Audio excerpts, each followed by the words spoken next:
Bom, chegamos ao momento mais esperado da nossa reunião. É hora de ouvirmos o Evangelho da Graça de Deus. Deixa eu dar bem-vindos aos nossos irmãos lá no YouTube, bem-vindos aos nossos irmãos aí do Facebook, os nossos irmãos também da IEV Brasil. Eu me sinto honrado de participar. Olha, o pessoal da IEV Brasil, Janaína e Rodrigo está aqui, depois nós vamos comentar aí. Bom, chegamos então, o tema da nossa mensagem é a confiança gerada pela graça. Vamos ler.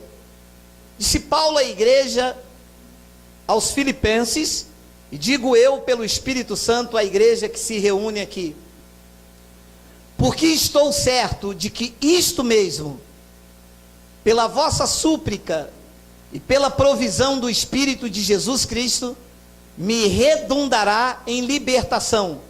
20. Segundo a minha ardente expectativa e esperança, de que em nada serei envergonhado, antes, com toda ousadia, como sempre, também agora, será Cristo engrandecido no meu corpo, quer pela vida, quer pela morte. Vamos fazer uma breve confissão em nome de Jesus. Senhor Jesus Cristo, eu te louvo, eu te exalto, porque tu concede a nós, meros mortais, a fazer uso de uma porção da tua santa palavra. Esta palavra que é viva, ela é eficaz e ela é mais penetrante do que qualquer espada afiada de 2 gumes. E como sempre faço, eu te peço que tu me uses nesta manhã, porque eu vou usar a tua palavra. O tema da nossa mensagem é a confiança gerada pela graça de Deus. Paulo diz isso no versículo 20. Olha, o que Paulo vivia, o evangelho revelado a ele no terceiro céus, gerava em Paulo uma ardente expectativa e esperança. E é isto que o evangelho deve gerar em nós. Só que não é isto o que gera nas pessoas que não conhecem o evangelho. Quem não conhece o evangelho da graça de Deus, não vive uma ardente expectativa, vive medo. Vive medo do diabo, vive medo do inferno, vive medo de perder a salvação. Então vive uma vida de pânico, de medo e de temor. E se tornam presas fáceis para o lobo. Porque a pessoa que tem uma autoconfiança, não é fácil de manipulá-la. Mas quem vive acuado com medo, vive inseguro, é fácil de ser manipulado. Paulo estava dizendo que o evangelho gerado nele, que ele vivia, levava a ele uma ardente expectativa e esperança de que em nada ele seria envergonhado. Era isto que Paulo acreditava quando vivia o evangelho. Olha, eu acho muito triste quando você vê uma pessoa crente em Jesus Cristo com medo de ir para o inferno. Você já conheceu pessoas assim? Olha, e as pessoas estão dentro da igreja não por amar a Deus. As pessoas estão dentro da igreja porque têm medo de ir para o inferno. Então, se o inferno não existisse, elas não estariam dentro da igreja.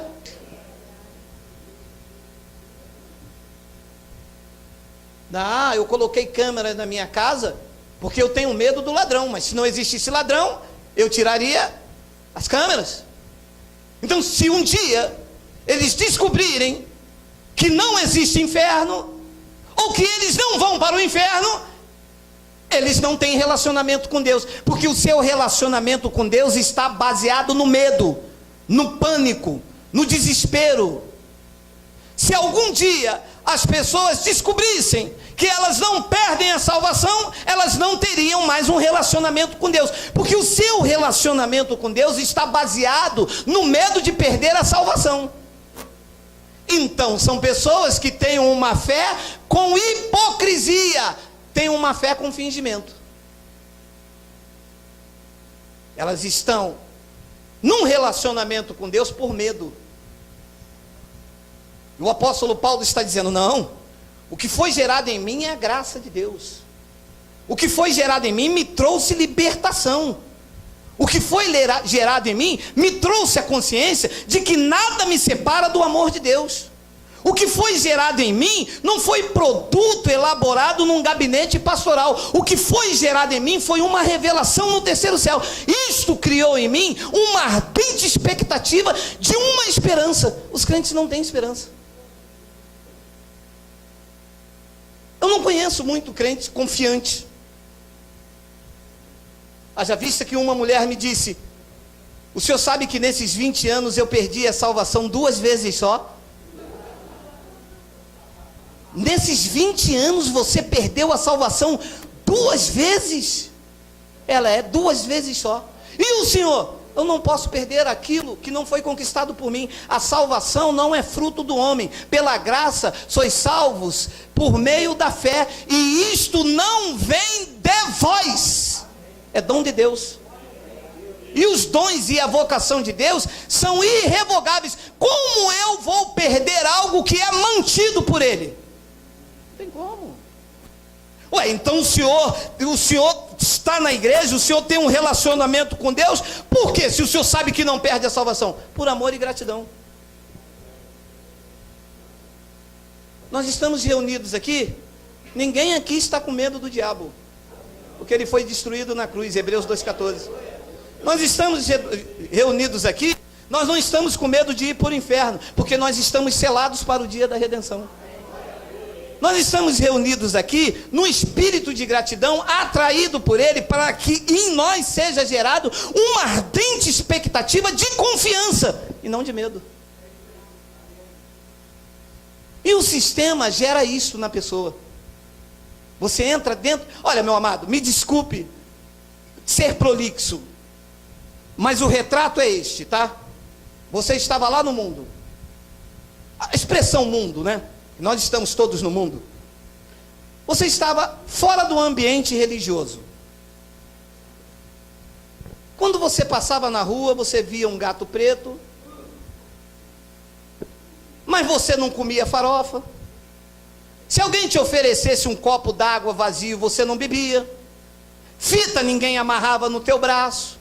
Você não isto fora do contexto religioso. Você não levava para casa fitinha, não levava saco de sal, levava antes de entrar no... Levava? Não. Se o camarada estivesse lá bebendo e alguém chegasse e falava: leva esse saquinho de sal grosso. Tá doido, rapaz? Que sal grosso, rapaz?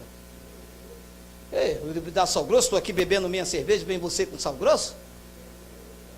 Entra dentro da igreja, da chamada igreja. Aí o cara aceita sal grosso, aceita fita amarrada no braço, ele aceita copo d'água depois de oração, que nem tem na Bíblia. Jesus nunca mandou ninguém beber água depois da oração, meu amado. O feitiço no crente é tão grande que ele aceita coisas que nem existe, meu amado. Bebe esse copo d'água depois de oração.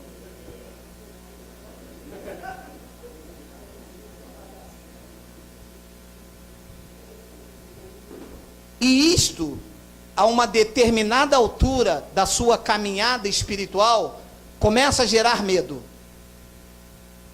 Porque tem pessoas que começam a ver diabo. Aí tem pessoas que... Eu vi, o Senhor disse que o diabo foi destruído, mas eu vi Satanás, ele estava lá em casa. Eu vi meia-noite, meu marido dormindo. Viu nada. Você viu coisa da sua mente. Você viu produto da sua imaginação. Fantasma não existe, meu amado.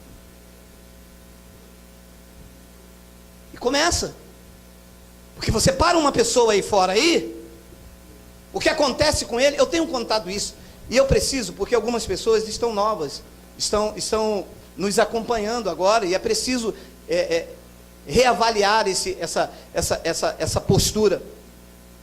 Houve uma enchente E a pessoa que não está na religião, ela diz assim: eu perdi tudo, choveu. Aí o repórter: mas o senhor perdeu tudo. Eu perdi tudo, a chuva bateu aí, mas graças a Deus, o mais importante ficou a minha saúde, Deus me dá força. O não crente. Aí o rapaz vai entrevistar o crente. E aí, meu irmão, perdeu tudo? É o inimigo furioso, né? Porque sabe que eu ia para a igreja hoje, né? Fui buscar o Senhor, o inimigo destruiu tudo, né? Sabe como é que é o adversário, né? O repórter: eu sei.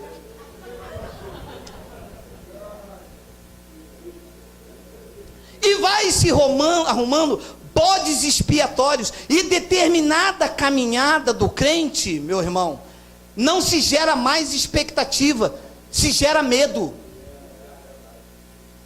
Se você conversar 20 minutos com um religioso, e quando falo religioso, eu não estou falando do católico, tá? Quando eu falo de um religioso, eu falo das pessoas que estão dentro da igreja evangélica, porque eles são religiosos. Religiosos são aqueles que querem convencer com a aparência. Religiosos são aqueles que têm uma santidade externa. Religiosos são aqueles que querem convencer com as suas práticas externas. Religiosos são aqueles que não aceitam o que diz o evangelho, mas sim o que diz a boca do pastor. São religiosos. Eu estava vendo uma pregação e o pastor disse: Deus me revelou que eu tenho que colocar uma porta aqui, porque Jesus é a porta. Deus não revelou nada disto, meu amado. As pessoas aceitam no que o pastor fala. Isto vai gerando medo, porque as pessoas dizem: caramba, eu vou perder minha salvação. Meu Deus, e se eu não for hoje? Está vendo? Alguma coisa saiu errada porque eu não dei o dízimo. Isto aqui então está bloqueado. Isso está na mente do crente, sabe? Como uma fortaleza. É como que o senhor explica então? Tudo que eu tenho eu dei porque eu era dizimista. Então antes de você ser dizimista, você não tinha nada? Eu não tinha nada. Meu amado, tudo que nós temos foi Deus que deu, tudo. Antes de você dar dinheiro na igreja, foi Deus que te deu a vida. Quanto que você pagou para Ele te dar a vida? Você estava fora do contexto religioso, Ele te libertou, você pagou quanto? Que a obra foi dele, a iniciativa foi dele. Ou com você aconteceu assim: estou aqui bebendo, com a boca cheia de dentes, esperando a morte chegar. Deus me salva que está aqui o meu dízimo. Aconteceu isso? A iniciativa foi dele, meu irmão. A iniciativa sempre será dele. Foi Ele que nos escolheu desde antes da fundação do mundo. A nossa carne andou por um tempo aí desgarrada dele, mas no tempo certo Ele disse: até aqui chega, hoje eu vivifico o teu espírito. Então essa ardente expectativa da graça de Deus tem que ser gerada em você, para que você não tenha medo e tenha confiança, tenha esperança, tenha ousadia. As pessoas estão com medo, em pânico, meu irmão. Crentes que não saem de casa, pastores com segurança armado. Isto é o retrato do quê? Do medo. Se o pastor tem segurança armado, tu imagina aquele irmãozinho lá, tem que ter o que então? Pastor com segurança armado, meu amado? Isso é o retrato do medo, do pânico. É porque ele pode me roubar. Não pode, meu irmão. Se você é um homem que prega a verdade de Deus, cai 1000 ao teu lado, 10.000 à tua direita, e você não é atingido. Tenha fé que nada te acontece. Mas cadê fé no meio do medo? Eu estou doente, eu preciso fazer isso, eu preciso fazer aquilo. Vem as práticas religiosas, e o sistema está aí, lançando medo. A lei de Moisés sempre colocou medo na igreja. Os pastores pregam medo. Se você sair daqui, vai voltar o diabo com mais 7. Fala ou não fala? Isto gera confiança ou isto gera medo? Medo. Se você sair debaixo da minha cobertura, os pastores amam esta frase, para prender as ovelhas. Se vocês saírem debaixo da minha cobertura, da minha árvore genealógica, vocês estão em rebeldia. Os pais falam ou não falam, meu irmão? Estou mentindo? Falam. E nós estamos debaixo de cobertura de homem, meu irmão. Se a nossa cobertura é o Cristo ressuscitado, a nossa cobertura e a nossa garantia é que o túmulo está vazio e o trono está ocupado pelo único bendito Senhor, Rei dos reis e Senhor dos senhores, meu amado. Eu estou aqui debaixo de uma cobertura de um apóstolo. Eu estou debaixo da cobertura de um bispo, de um pastor, de um professor da escola dominical. Eu estou debaixo da cobertura de um teólogo, homem cheio de falhas igual a mim, meu amado. Quem cobre estas vidas pela internet, pelo Facebook, não é homens, não é unção de homens. Quem cobre as nossas vidas é Ele, é Cristo que está vivo, meu irmão. A igreja fica lançando medo. Ó, não deu o dízimo não? Você vai ver que o devorador não vai na sua casa. Isto gera confiança ou gera medo? Medo. Eu recebo inúmeros testemunhos todos os dias. 532 contatos no WhatsApp. Participo de 3 grupos. Os testemunhos são sempre estes. Peguei um empréstimo para pagar um dízimo, porque a prefeitura não me pagou. O pastor mandou ir na minha casa que eu estava devendo 3 meses de dízimo. Eu perguntei, como é que ele sabe que você devia 3 meses? Porque os envelopes com meu nome, de acordo com o mês, não foram preenchidos. Isto é o que? Evangelho ou é um sistema religioso montado para amedrontar o povo? Um sistema montado. Isto gera confiança em quê, meu irmão? Viver uma vida desta maneira? Esse mês eu não dei, no pagamento não saiu, eu pego emprestado, mas Deus não vai soltar a mão sobre mim. E tem aquelas irmãs santas que gostam de sentar lá atrás, quando o pastor fala, ó, não deu o dízimo, Deus vai soltar a mão. A lá de trás diz assim, queima ele, Jeová!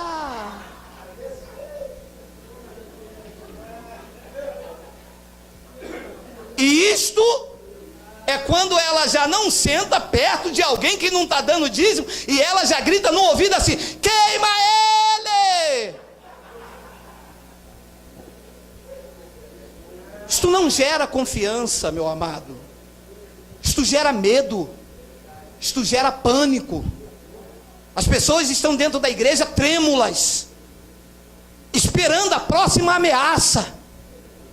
E ficam dentro da igreja assim, graças a Deus, hoje essa palavra não é comigo, meu voto eu cumpri, graças a Deus, eu não quebrei nenhuma campanha, está igual o Flamengo, jogando para se livrar do rebaixamento. Deveria jogar para ganhar, está jogando para se livrar do rebaixamento. Os crentes estão indo para a igreja para se livrar do medo, quando Deus tem uma palavra de segurança. Isso não é um livro da Ana Maria Braga, meu amado. Isso não é um livro de receitas. Isso é o livro de Deus. Isso é um livro que mostra que Deus sempre encorajou o seu povo. Não há em Deus nenhuma palavra de derrota liberada sobre os seus filhos.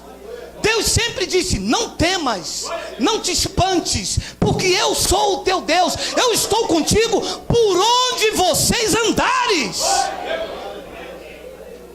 Isso gera segurança, isso gera esperança, isso gera uma ardente expectativa.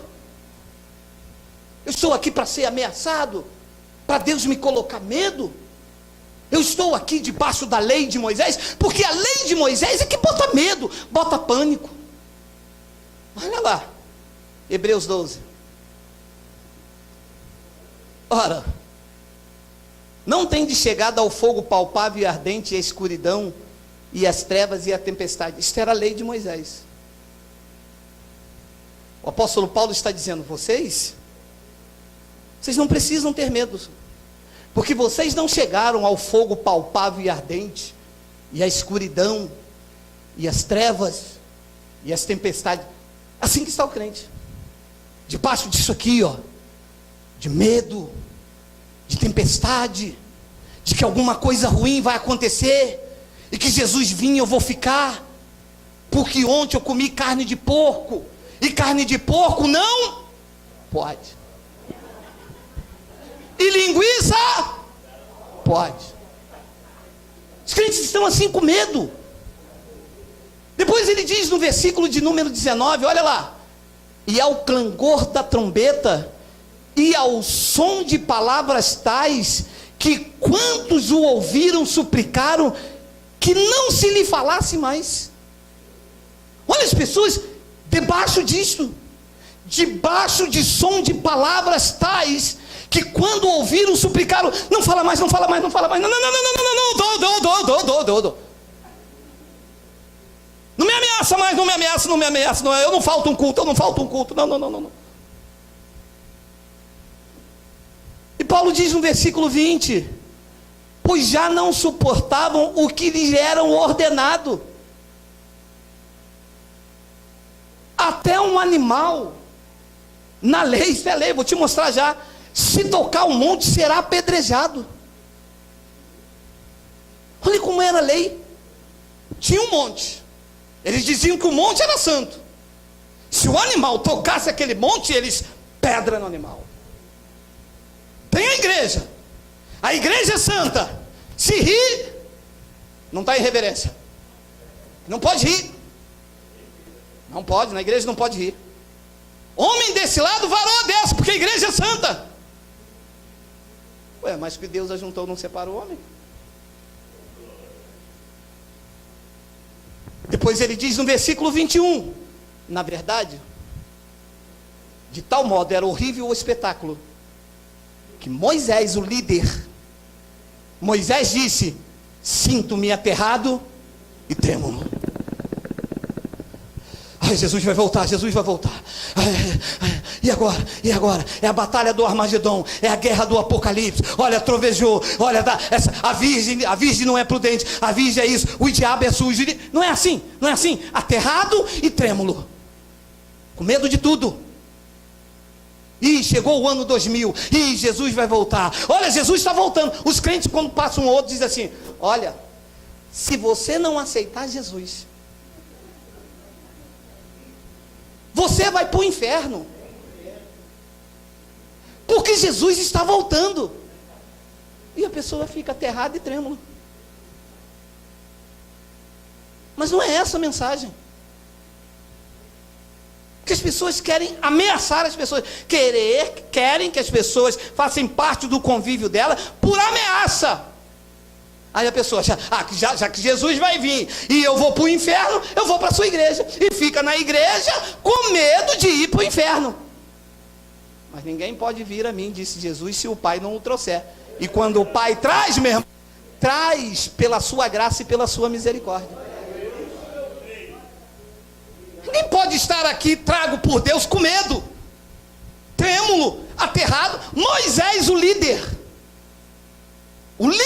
da lei, já não estava aguentando. E os demais, quando tocava um monte, até o animal era apedrejado.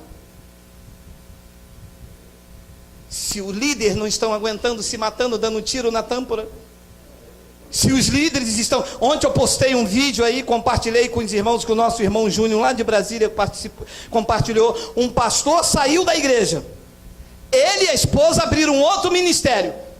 Aqueles irmãos que estavam nessa igreja seguiu o pastor daqui contratou 3 pessoas para matar aqueles irmãos apedrejados. Quem viu esse vídeo? Quem viu? Presos em flagrante, o pastor presidente. Porque é a lei. Eles não aguentam. Ele disse, na verdade, de tal modo era horrível o espetáculo, que Moisés disse, eu sinto-me aterrado e trêmulo. 22. Mas vocês, disse Paulo, vocês não chegaram àquele lugar. Vocês chegaram ao Monte Sião. Vocês chegaram à cidade do Deus vivo. Vocês chegaram a Jerusalém celestial, e a incontáveis hostes de anjos, e a universal assembleia. 23. E a igreja dos primogênitos arrolado nos céus. E vocês, da graça, chegaram a Deus, o juiz de todos, e aos espíritos dos justos aperfeiçoados. Estes são vocês. O espírito dos justos aperfeiçoados não estão com medo do inferno, não estão com medo do diabo. Os espíritos dos justos aperfeiçoados têm uma segurança em Cristo, de que da palma da mão do Pai, ninguém pode os arrebatar. Se nós estamos aqui com medo, aonde você vai, minha irmã? Eu vou ao monte buscar a Deus. Ir no monte buscar a Deus, por quê? Se Ele está dentro de você. Porque não foi gerada uma segurança, está com medo. Precisam mostrar poder, um falso poder. Falso poder, porque aqui diabo não cai, aqui demônio não aparece, aqui não tem ninguém com caroço, aqui não tem ninguém doente, aqui estão os espíritos dos justos aperfeiçoados, aqui estão os abençoados, aqui estão os salvos, aqui estão os batizados em Cristo, aqui estão aqueles que foram feitos novas criaturas, aqui estão esse tipo de gente, aqui não tem ninguém doente, enfermo, com medo, com a paralisia espiritual, não há esse tipo de gente. Pastor, mas eu fui numa igreja, tiraram um caroço daquele homem. Ué, mas igreja que tem caroços? Isso não é uma igreja de pessoas que têm caroços, isso é uma igreja de pessoas que têm os espíritos aperfeiçoados. É isto que gera confiança na minha vida. Não é um sistema que bota culpa e medo. A mensagem do evangelho no sistema é medo e culpa. Culpa e medo. E quando eles não pegam no medo, eles pegam na ganância. Quando o evangelho tem uma palavra de segurança. Olha aí, olha isso aqui. Olha aqui, Filipenses 1. Pode passar. Filipenses 1:6. Olha isso aí. Estou plenamente certo de que aquele que começou a boa obra em mim, vai me abandonar no meio dos anos, vai me deixar perecer, vai me deixar ir para o inferno, vai deixar o diabo me pegar. Eu estou, por causa da confiança da graça gerada em mim, eu estou plenamente convicto, diz outras expressões, eu estou plenamente certo de que aquele que começou boa obra em vós, há de completá-la até o dia de Cristo Jesus. Isso gera confiança em você? Porque nem em mim gera. Então, como que eu posso ir para o inferno se ele começou uma boa obra em mim? Então, se ele não completar, ele falhou, e ele não falha com ninguém. Nós não somos vítimas, nós somos filhos. Nós não somos vítimas de Deus. Deus não me escolheu aqui para brincar comigo. Vem cá, eu vou te comprar. Agora você fica aqui. O diabo vai lutar contra você. E você vai lutar contra o diabo e eu sentado aqui observando. É isso que os crentes pensam. Então eu preciso de jejum. Eu preciso de poder. Eu preciso de uma campanha, eu preciso de um óleo, eu preciso de um monte, eu preciso. Quando na verdade Cristo já venceu tudo e está me garantindo que Ele começou a boa obra na minha vida, Ele é fiel para completá-la até o dia de Cristo Jesus. Olha o que Paulo diz em Timóteo, é Timóteo? Olha lá, 2 de Timóteo 1:12. Olha aí. E por isso, disse Paulo, estou sofrendo estas coisas, todavia eu não me envergonho. Por que, Paulo, que você não se envergonha? Porque eu sei em quem tenho crido, e estou certo de que Ele é poderoso para guardar o meu depósito até aquele dia. Eu estou certo de que Ele é poderoso. Pergunta, sai pelas ruas da cidade e pergunta se os crentes estão certos de que Deus é poderoso para guardá-los o depósito, a confiança dele, a esperança deles até aquele. Pergunta. Eu? Você está doido, rapaz? Cada dia eu tenho que me converter. O quê? É ruim, hein? Guarda o que tens para que ninguém tome a tua coroa. Jesus bate na porta, o diabo não. O diabo veio para roubar, matar e destruir. Não está escrito nem diabo, está escrito ladrão. Assim como eles mudaram a palavra gafanhoto para diabo no antigo pacto, mudaram a palavra ladrão em João 10:10 e colocaram o diabo, quando o ladrão lá é um mercenário, é quem está pregando a palavra de forma falsa. Meu amado, ou os crentes acreditam nisto e isto gera uma confiança, eu não sei mais aonde nós vamos parar. Por isso, eu estou até sofrendo essas coisas, disse Paulo, e digo eu, todavia eu não me envergonho, porque eu sei, meu amado, eu sei em quem eu tenho crido. Porque os crentes dizem assim, eu também sei, mas e se o diabo, furioso, vai que ele vence Jesus naquela batalha, vai que Jesus de tanto ter derramado sangue está fraco, sai fora, você não confia em ninguém, cara. Não existe poder paralelo contra Jesus Cristo, meu amado. Não existe poder nesta terra. O poder não está em Donald Trump.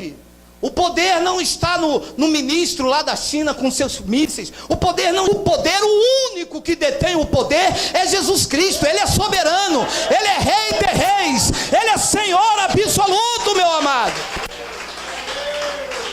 Tem que gerar essa confiança em você.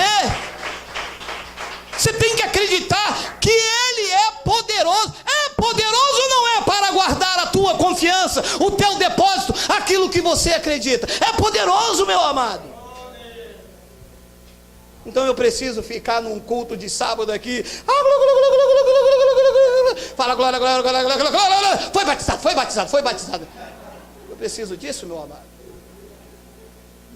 Se a minha confiança está naquele que é poderoso, meu amado. Eu era um bêbado, um desgraçado, meu amado. Eu não acreditava em ninguém, não acreditava em mim. Ninguém acreditava, ninguém queria me ver perto. Eu era um pedinte, um esmolante. Me drogava, injetava, vivia de peito humano em peito humano, de copo em copo, meu amado. E eu nunca fiz nada.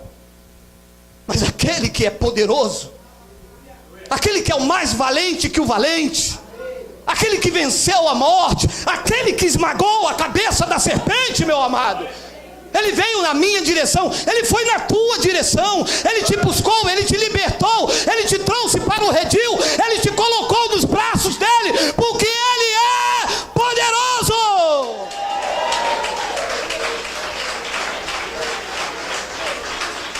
E inventaram um Deus fraco.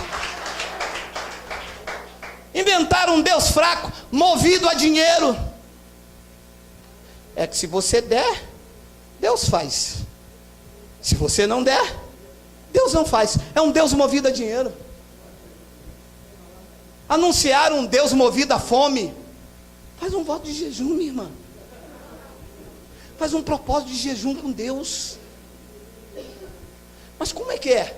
Meia-noite, a irmã faz um jejum e entrega a Deus. E a irmã só volta a comer 6 horas da manhã e entrega a Deus. Ah, é? É. Almoça, janta, café. 10 horas abre geladeira. O que tem? Jaca. Traça a jaca. 10h40. O que sobrou? Pão doce. Pão doce. 11h25. O que tem aí?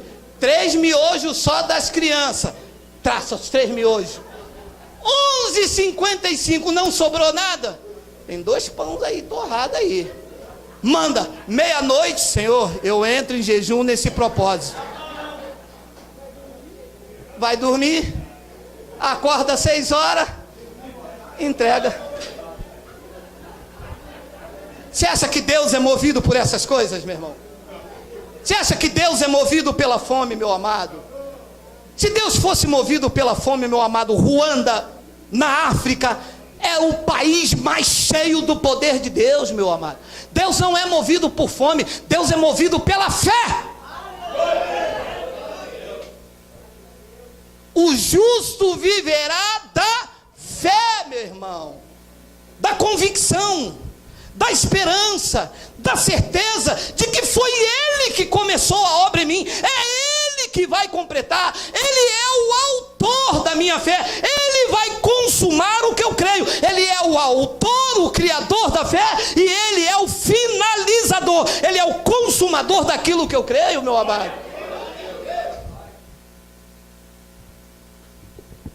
Que é poderoso. Se os crentes soubessem que Ele era poderoso.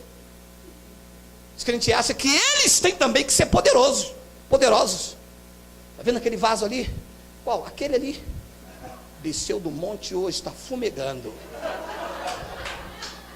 É ele que vai pregar? É ele. No final do culto eu vou lá abraçar ele, pegar um pouco da unção dele. Homens e homens recebendo glória, homens querendo serem abraçados, sentar no primeiro lugar, no chamado tribuna de honra, homens querendo que passem a mão nele, segurar neles, que eles toquem, homens, um pouco do suor, um pouco do seu lenço, um pouco da minha mão, homens sendo exaltados, quando toda honra e toda glória tem que ser dada a Jesus. Ele que é digno de receber toda honra, toda glória, todo louvor, todo império, todo domínio, toda majestade, é para Ele, é por meio dele. Você crê assim? Diga Abba, Pai. Diga glória a Deus, diga amém.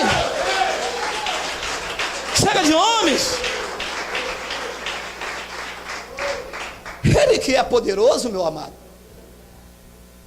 Depois Paulo diz no versículo 13: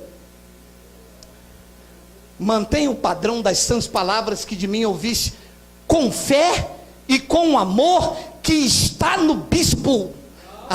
Meu amado, porque as pessoas têm uma fé no bispo, meu amado. Não, vai acontecer, foi o bispo que falou.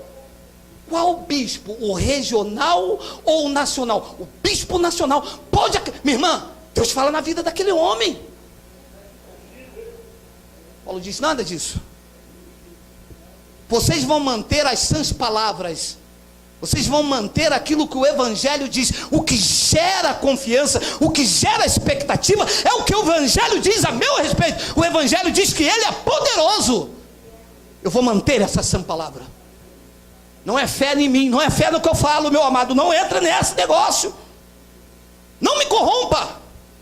É fé com amor que está em Cristo Jesus. Depois ele diz então no versículo 14: guarda o bom depósito, a confiança, mediante o Espírito Santo que está no monte, que está no bispo. Que tem uma igreja aí que diz que só os bispos têm Espírito Santo. O Espírito Santo está onde? Diga: o Espírito Santo está em nós. Se o Espírito Santo está em você, você está aperfeiçoado. Se o Espírito Santo está em você, você está seguro. Se o Espírito Santo está em você, Ele te protege, Ele te guarda, Ele te guia em toda a verdade, porque o Espírito Santo é o guia daqueles que querem andar na verdade. Não é o bispo, não é o apóstolo, não é o pastor, é o Espírito Santo que habita em vocês. Não habita no monte, não habita no culto. Domingo que vem, culto de busca do Espírito Santo. Buscar quem? Se Ele habita em nós, nós estamos cheios do Espírito Santo. É o que a palavra de Deus diz: guarda o bom depósito mediante o Espírito Santo que habita em nós. Isto aqui afasta o medo, isto gera esperança, isso tira o temor, isso tira o medo, isso tira o vazio. Você sabe quantas pessoas estão dentro da igreja triste porque não falam em línguas? Eu tenho que buscar o Espírito Santo. Eu tenho que buscar o Espírito Santo, porque eu não falo em língua. Isso tem gerado tristeza na vida das pessoas. E o pastor diz assim: você tem que falar em língua, hein, meu irmão.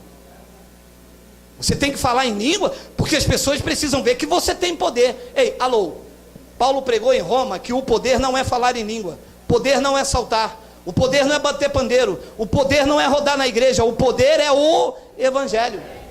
Quem conhece o Evangelho e vive o Evangelho está vivendo e praticando o poder de Deus, meu amado.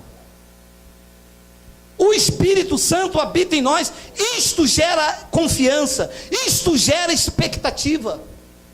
E Paulo disse uma expressão em 2 de Timóteo, no capítulo 1, no versículo 12, que olha só o que essa palavra diz: porque nada temos trazido para o mundo, nem coisa alguma podemos levar dele. Preste atenção que essas palavras chocam. Versículo 8. 8, não tem 8? Tendo sustento e que com nos vestir, estejamos com isso contentes. Então olha o que essa palavra está dizendo. Que nós temos que ter um espírito de ganância, de ir para a igreja para ter apartamento, para ter carro 0 quilômetro. Nós temos que estar na igreja com essa expectativa falsa. Paulo está dizendo, não, tendo sustento e com que nos vestir, estejamos contentes. 9, ora, os que querem ficar ricos caem em tentação e cilada, e em muitas concupiscências insensatas e perniciosas, as quais afogam os homens na ruína e na perdição. É isso que ensina a igreja. A teologia da prosperidade ensina isso aqui, que você tem que ficar rico, que é um direito teu enriquecer, que se você for um dizimista fiel, você vai enriquecer. Só que eles esquecem de falar que esse você são eles, porque quem se enriquece na igreja é o pastor, não são as vidas. As vidas vão se enriquecendo da graça de Deus. Por isso é que Paulo está avisando no versículo 8, é o 8 ou o 7? É o 8, tendo sustento que o que nos vestir, estejamos contentes. Se aprendemos isso, a nós eles não vão enganar. Não, pastor, não vou dar o meu tudo não. Bota o teu tudo aqui, meu irmão. Faz um desafio com Deus, queima ele todinho aqui, bota o teu tudo aqui. Você não tem fé não? Você não quer enriquecer não? Você não quer ter uma frutaria, uma pataria? Bota o seu tudo aqui. Não, pastor, nós guardamos o bom depósito do Espírito Santo que habita em nós, tendo sustento e com que nos vestir, nós já estamos com isso contentes e satisfeitos. O que eu tenho, Deus me deu para o meu aprazimento. O meu suor e o meu trabalho tem sustentado a mim e a minha família. Não adianta desenvolver esse espírito de ganância em nós. Nós somos o povo da graça de Deus. O povo da graça de Deus não tem ganância, meu irmão. O povo da graça de Deus tem a provisão do Espírito de Cristo. O povo da graça de Deus, Deus deu saúde, Deus deu trabalho para sustentar você e sua família. Nós não temos espírito de ganância. Não estamos aqui com esta falsa ilusão de ter apartamento dando dinheiro, meu amado. Quantas pessoas entram neste golpe? Quantas pessoas você não conhece que pegou o seu tudo e botou aqui, que eles dizem assim, mas Isaac fez o sacrifício. Verdade. Mas Isaac voltou com o sacrifício dele. Isaac não deixou o sacrifício dele dentro lá no monte não, meu irmão. Abraão voltou com o seu sacrifício. E no versículo de número 9, vamos só reler porque ainda falta 10 minutos. Ora, os que querem ficar ricos caem em tentação e cilada, e em muitas concupiscências insensatas e perniciosas, as quais afogam os homens na ruína e na perdição. Paulo não está pregando para o clube do Flamengo não, tá? Paulo não está pregando para os sambistas não, Paulo está pregando para o crente. Depois ele diz no versículo 10, olha lá, porque o amor do dinheiro é a raiz de todos os males, e alguns crentes, nessa cobiça, que é o que o sistema desperta no povo. O sistema desperta cobiça, ganância, insegurança, incerteza. O sistema desperta disputa, desejo de ter e ter e ter. Os testemunhos na televisão estão aí. Eu entrei aqui, não tinha nada, hoje eu sou empresário. Quando eu ouvi a oração do pastor te fez empresário. Você está totalmente enganado no que diz respeito ao evangelho, meu irmão. Porque o amor do dinheiro é a raiz de todos os males, e alguns nessa cobiça se desviaram da fé e a si mesmo se atormentaram com muitas dores. Quantos estão contando amargurados prejuízos aí? Vocês que vieram do sistema, cadê o voto que vocês fizeram? Quantos envelopes cheios e recheados vocês entregaram na mão dos homens e eles construíram palácios, palacetes, igrejas para prender filhos de Deus? Quantos dos nossos envelopes sustentaram carro blindado, segurança, salários de pastores? Quantas dores não foram provocadas em nós dentro dos chamados ministérios? Quantas ovelhas feridas, quantos filhos de Deus feridos, foram maltratados, tosqueados, humilhados, porque nos ensinaram o espírito de cobiça, não nos ensinaram o evangelho, não nos ensinaram a amar o próximo, não nos ensinaram a estender a mão ao necessitado, não nos ensinaram o amor mútuo, o respeito, não nos ensinaram o evangelho, não nos ensinaram a ser contente com aquilo que Deus nos deu, nos ensinaram cobiça, e isso nos desviou da fé. Está escrito: se desviaram da fé e a si mesmo se atormentaram com muitas dores. Eu conheço pessoas que não querem ouvir nada de Deus, feridos, não conseguem dormir direito, porque o evangelho, a palavra pregada, não gerou confiança, gerou medo, gerou pânico. E quando não consegue, sabe o que o pastor diz? A irmã não fez o voto com sinceridade de coração.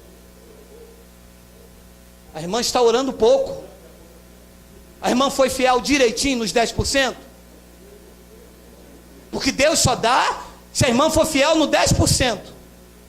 Pastor, eu só dei 9%. Satanás encheu teu coração, minha irmã. E você, irmã? Eu dei 12%. Deus tocou teu coração, minha irmã. Ah, quer dizer que quando eu dei 9%, Satanás encheu meu coração, como eu disse quarta-feira. Agora, quando eu dei 12%, Deus tocou meu coração. Porque isso é um espírito de cobiça.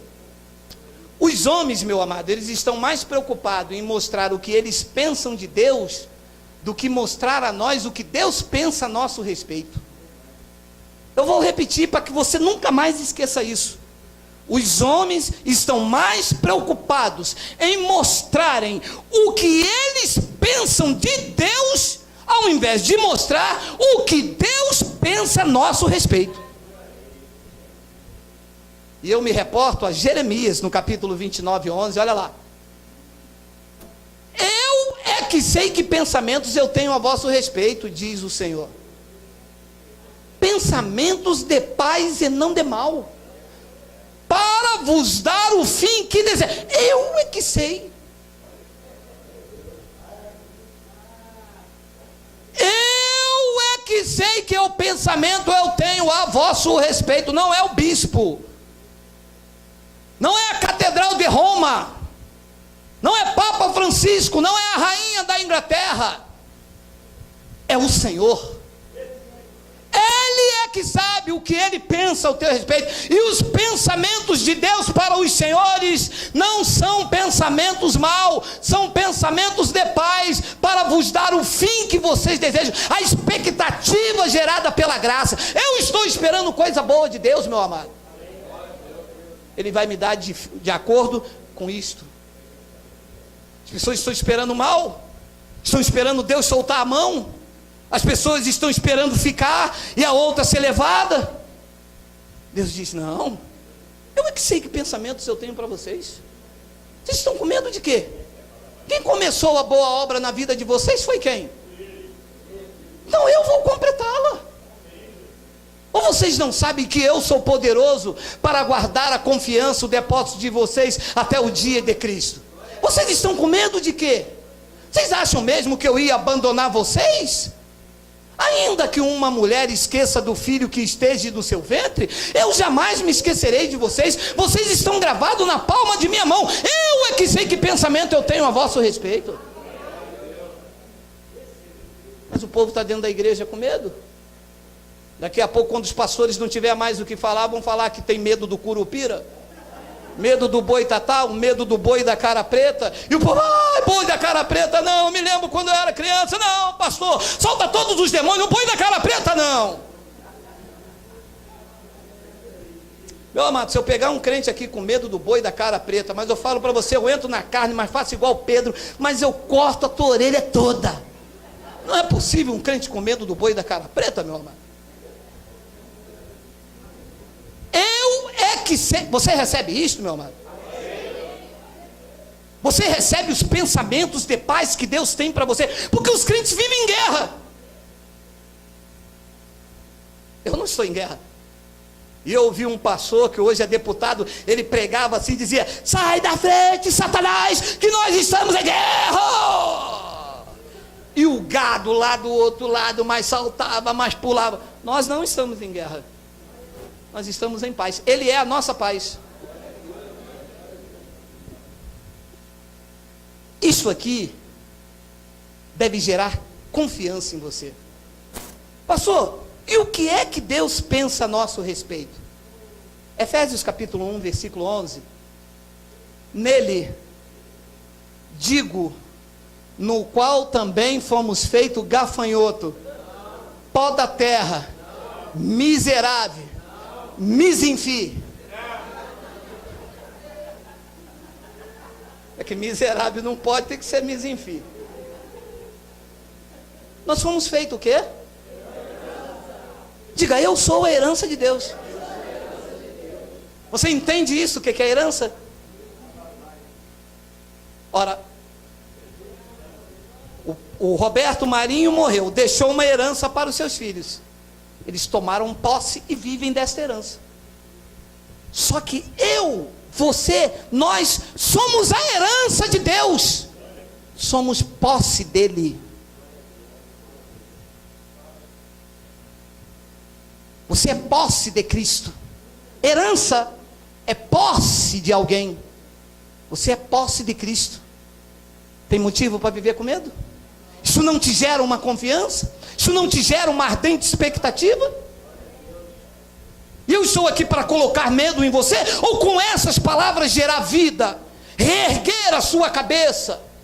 Porque as pessoas entram assim. Não pode rir, não pode orar, não pode chupar uma bala, não pode beber água, porque olha a reverência, Deus vai soltar a mão, cuidado, olha a reverência, todo mundo de pé para ler a palavra, agora senta, agora desce, agora sobe. Em casa, sem camisa, comendo pão com manteiga, torremo, e vai comendo todo, lendo Bíblia, e quando lê, né?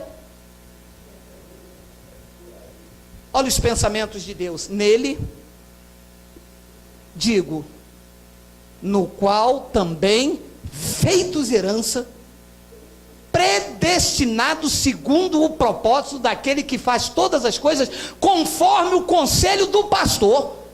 Deus pediu ao pastor: pastor, o que você acha dessa irmã? Essa irmã não, Deus, essa irmã aqui só ganha um salário mínimo, dízimo de R$100. Não. Tá, pastor, qual outra? Herança, predestinados segundo o conselho da sua vontade. Sabe o que quer dizer isso? Deus se reuniu com Ele mesmo, pensou e disse: este é meu, este é meu, este é meu, este é meu, este é meu, este é meu, este é meu, este é meu, este é meu, este é meu. Se reuniu com o conselho da sua vontade. Não foi com a vontade de um anjo, nem de um querubim, nem de ninguém, porque Deus não deve satisfação a ninguém, meu amado. Ele quis te escolher, Ele quis te salvar, Ele quis te libertar, Ele quis, porque a honra é dEle, a vontade é dEle, Ele pode fazer o que quiser.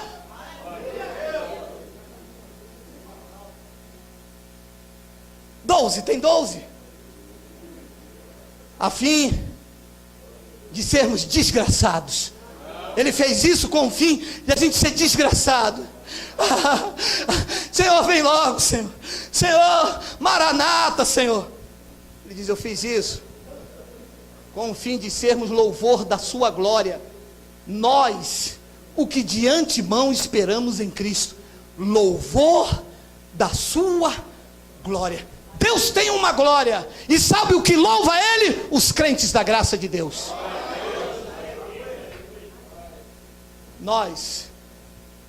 para sermos louvor da sua glória. Ele tem uma glória, Deus tem direito a uma glória. Essa glória louva Ele, sabe quem é? Nós. Choveu, Deus no controle, Deus é louvado. Fez sol, Deus no controle também. O ônibus não veio, Deus no controle. O carro bateu, Deus no controle também. Mas os crentes não. Furou o pneu da bicicleta, o diabo é sujo. O carro quebrou, não dei o dízimo. Mas nós fomos feitos para o louvor da sua glória. Nós, o que de antemão já esperamos em Cristo. Nós estamos aqui, meu irmão, esperando em Cristo. Sem dúvida de que vamos perder a salvação. Meu amado, nada pode nos separar do amor dele. E no versículo 13 ele diz assim: em quem também vós, depois que ouviste a palavra da verdade, o evangelho da vossa salvação, tendo também crido, vocês fostes selados com o Santo Espírito da promessa. Foram selados ou não foram? Foram. Preste atenção que já estou terminando, olha só. Rodrigo, o pessoal está falando de você. Olha aqui, meu amigo. Você escreve uma carta, bota o destinatário e bota o remetente. Se não colocar o selo, ela chega a algum lugar? Ainda que tenha destinatário e ainda que tenha remetente, a carta só chega ao destinatário se ela estiver selada. Você foi comprado por Jesus Cristo. E o que é que ele fez, você sendo propriedade dele? Ele te, selou. Este selo é inviolável porque é o selo do Espírito Santo. Você não foi selado com um selo timbrado do correio. Você foi selado com o selo do Espírito Santo. Você tem destino certo.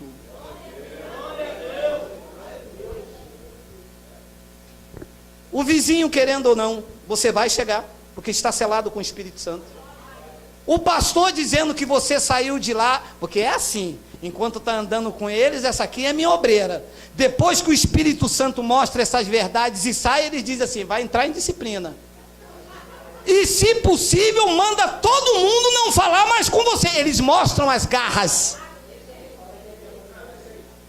É o amor com hipocrisia. Enquanto andava com eles, eles amavam. Depois que o Espírito Santo veio e mostrou que você é louvor da glória de Cristo, e que Deus tem pensamento de paz a você, e que você agora não está mais debaixo de ameaça, você sai, o Espírito Santo te arranca. Aí eles passam pela rua, nem fala mais com você. Olha lá, está desviada, ó. Olha lá o brinco dela, está desviado, ó. Se nós fôssemos andar na mesma linha, nós íamos falar: a língua dele, olha lá, está desviada, olha lá. Olha lá o dedo acusando, olha lá, está desviado, olha lá. Você foi selado com o Espírito Santo. Você tem endereço certo. É louvor da glória de Cristo. Diz que fosse selado com o Espírito Santo da promessa. 14, o qual é o penhor da nossa herança, ao resgate da sua propriedade, em louvor da sua glória. Olha que, meu amado, não tem mais tempo, mas deixa eu explicar rápido. Olha que coisa linda isso aqui. Diz que esse selo no crente garante o penhor da nossa herança. Você já penhorou alguma coisa na Caixa Econômica? Mas você já ouviu a respeito disso, não já? Então você põe lá 50 mil reais, você deixa um anel no valor de 60 penhorado. Isto dá garantia que você vai voltar para pagar os 50, porque o anel vale mais. O que Cristo fez conosco, nos selou com o Espírito Santo, dando garantia que vai nos buscar, porque o que está em nós vale mais do que nós mesmos. Diga: ah, papai! Diga: glória!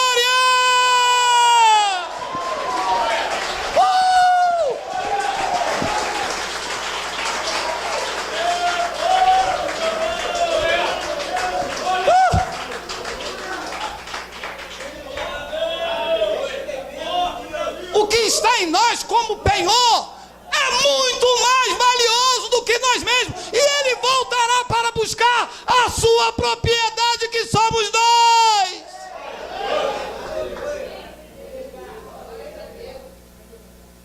E o crente com medo. Pensou um anel lá, no valor de 60 mil, o cara só levou 20, o anel, ele vai me deixar. O cara, não vou, cara. O crente com medo de ficar, você é propriedade dele. Há um selo do Espírito Santo em você. Você é a garantia de propriedade dele. Você está nessa terra aqui, penhorado pelo Espírito Santo.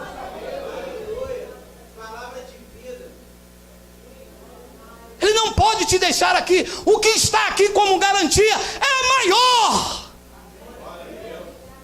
E ele vai voltar para buscar a sua propriedade. Tem o 15.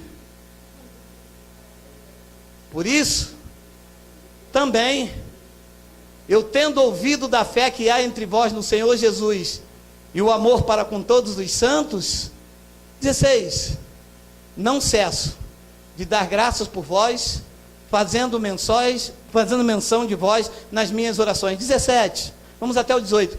Para que o Deus de nosso Senhor Jesus Cristo, o Pai da glória, vos conceda espírito de sabedoria e de revelação no pleno conhecimento dele.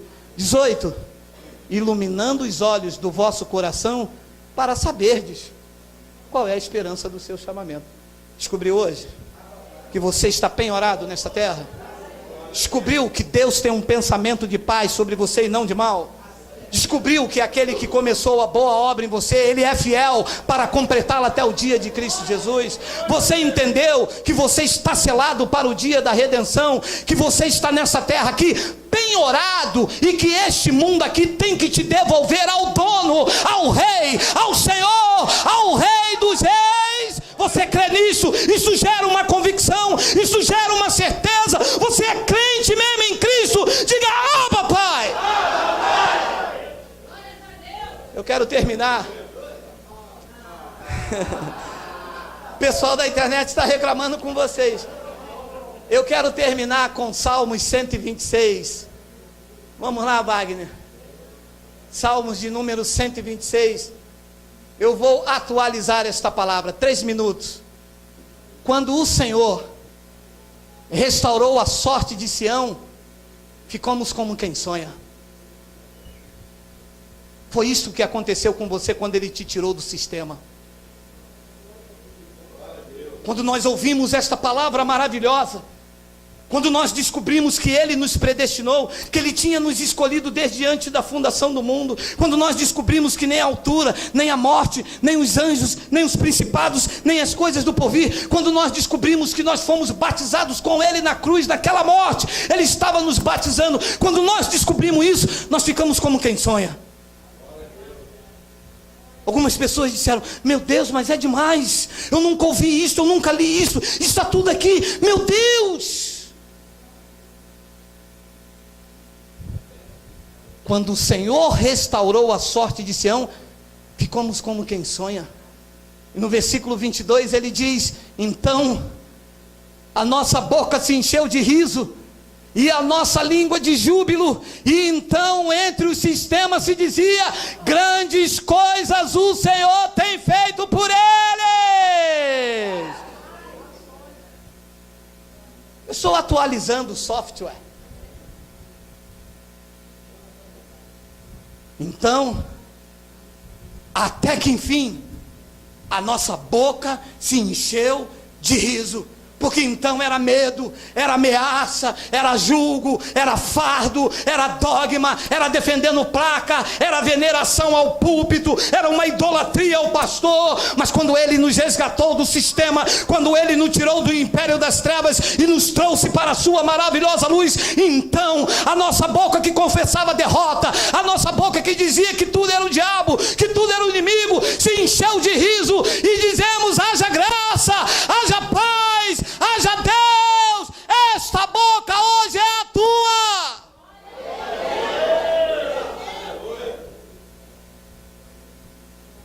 E se dizia entre as nações: porque eles não querem confessar. Mas eu posso lhe dizer uma coisa: os religiosos, quando vê você passar agora, porque a primeira coisa que a graça faz é levantar a autoestima. A mulher começa a se cuidar, a mulher começa a se amar, e eles ficam assim por trás da janela. Olha lá, mundana agora, olha lá o batom dela, olha lá, mas morrendo de ciúme. Olha lá, não disse, olha lá. Igreja dela agora é porta larga, pode usar até shampoo.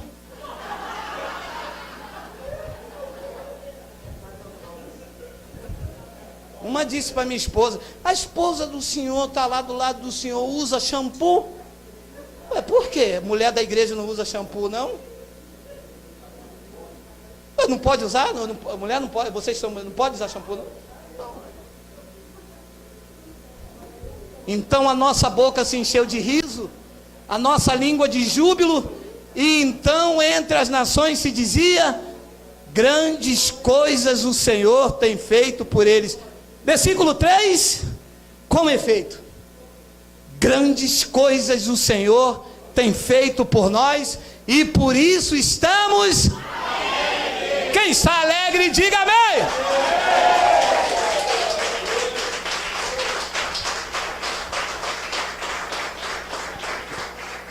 Agora você sai daqui, chega ali fora e diz: o diabo é sujo, para você ver.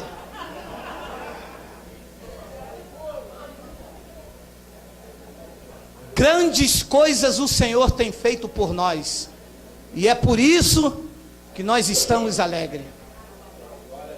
O crente da graça de Deus vive rindo de tudo. Se tem uma característica que o Espírito Santo colocou em nós, foi a alegria, porque a alegria é fruto do Espírito Santo. O profeta já dizia: óleo de alegria ao invés de tristeza. Tristeza era na lei, meu irmão. Tinha a unção do chave. Triste com tudo, amargurado, com suas trincheiras. A paz do Senhor, a paz do Senhor.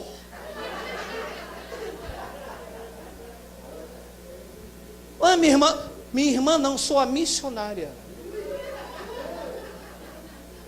Minha irmã, não posso falar. Falou com a secretária, falou com a dirigente da mesa. Amarguradas, tristes. Ninguém pode rir, ninguém pode comentar, ninguém pode tocar no cabelo. Olha a reverência aqui, hein? Mas grandes coisas tem o Senhor feito por nós. E por isso nós estamos alegres. Tirou o fardo, tirou o jugo, tirou as ameaças, nenhuma condenação a mais para quem estão em Cristo Jesus. Quem intentará acusação contra os eleitos de Deus? É Deus quem os justifica. Não temos que provar nada para ninguém, não tem algemas, não somos crentes de carteirinhas, não defendemos placas, não defendemos dogmas, não há convenção, porque Cristo nunca fez convenção. Há uma liberdade da glória dos filhos de Deus, estamos a favor dos necessitados, dos oprimidos, dos menos favorecidos, e isto nos alegra quando ajudamos alguém.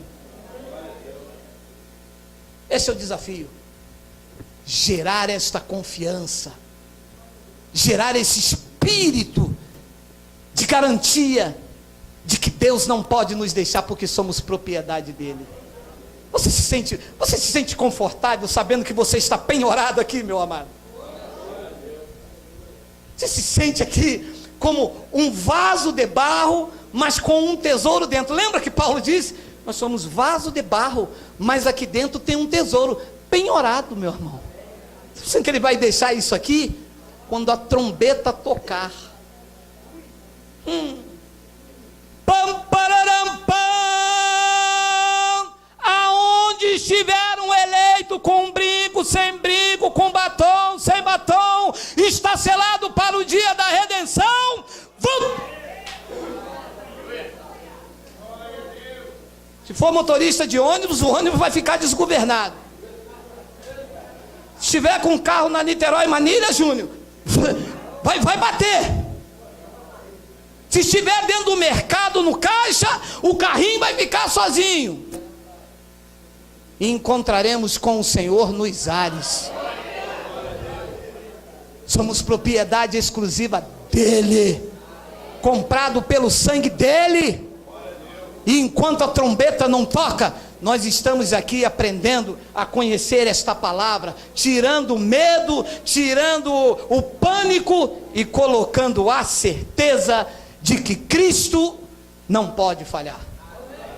Assim seja, assim disse o Espírito da graça de Deus. Vamos ficar de pé? Vamos. Miguel!